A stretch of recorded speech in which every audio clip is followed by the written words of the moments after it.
Today we will talk about motivation. And I've heard that there are two kinds of motivation. So Lidia, what are intrinsic and extrinsic motivation? So extrinsic motivation is something that we do something for reward or actually to avoid punishment. And this concept is like for us very clear, for example, from childhood. Then the parents said, you need to clean after the pets and do the dishes. And if you will not do this, so you will not get the pocket money for this week, or you will get even more tasks. But if you will do that, so probably you will be allowed to play. So then, for example, in adult life, we work only for money, so that is an extrinsic motivation. But intrinsic motivation is then we do something just mainly for ourselves. I can give my personal example. I'm writing the book about the Good Life Engine tools, and I will write it even if the book will not be published. I'm doing that because I want to do that. So it's my intrinsic motivation in that case. But Kalle, do you have any tips how to stay motivated? So if you would have this intrinsic motivation, then you want to do something, most likely you will keep on wanting to do that. So that's easy. But for kind of these things that you want, it becomes harder. So I would cheat by building structures. So how I keep on working the thing regardless of the motivation. So it can be as simple as booking meetings with other people to work together on certain topic, or giving lectures on a topic that you want to learn about, or these kind of structures that kind of force you to think about priorities, think about your time and energy and managing those. But imagine you have many things that you are motivated to do with this intrinsic and extrinsic motivation. What would you do in this case? So of course then you need to prioritize things.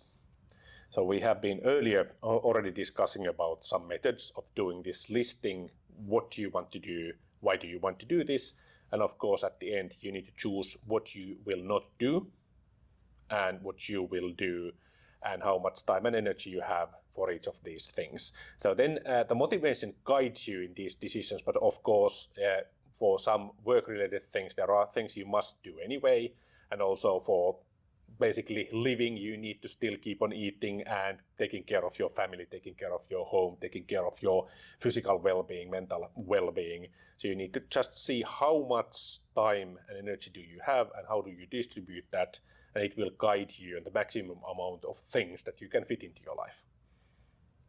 And how I also understand it's very easy to stay motivated, that what you do is related to your inner values and the goals that you set for yourself. Yes, and especially if you have goals, they are implicitly clear that this is my goal. You do not need to even set the goal. If you really have it, you want to do certain things. So, Lidia, I know that you write your master thesis and it's not easy to stay motivated, I guess. Yep. Then you have also work to do. So what is your tip?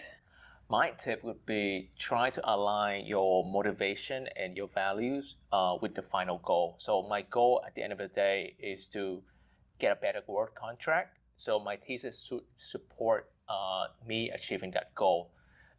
So however you do it, you should always align your actions, the actions that should lead you to the final goal, and align that to your values.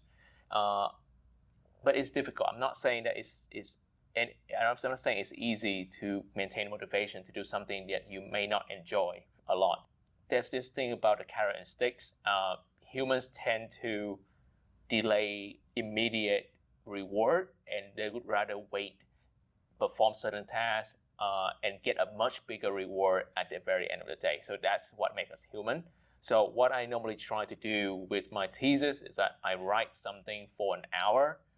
I take a bit of longer break, maybe half an hour, to do something like that I like. So normally I play a video game, or I go to the gym for a bit, and then I come back, feel much better, refresh, and do it over again. So that's how normally I could do it. But I'm not saying this is the best way to write a thesis, but this is a way for those that struggle to maintain motivation to write a big paper. So yeah.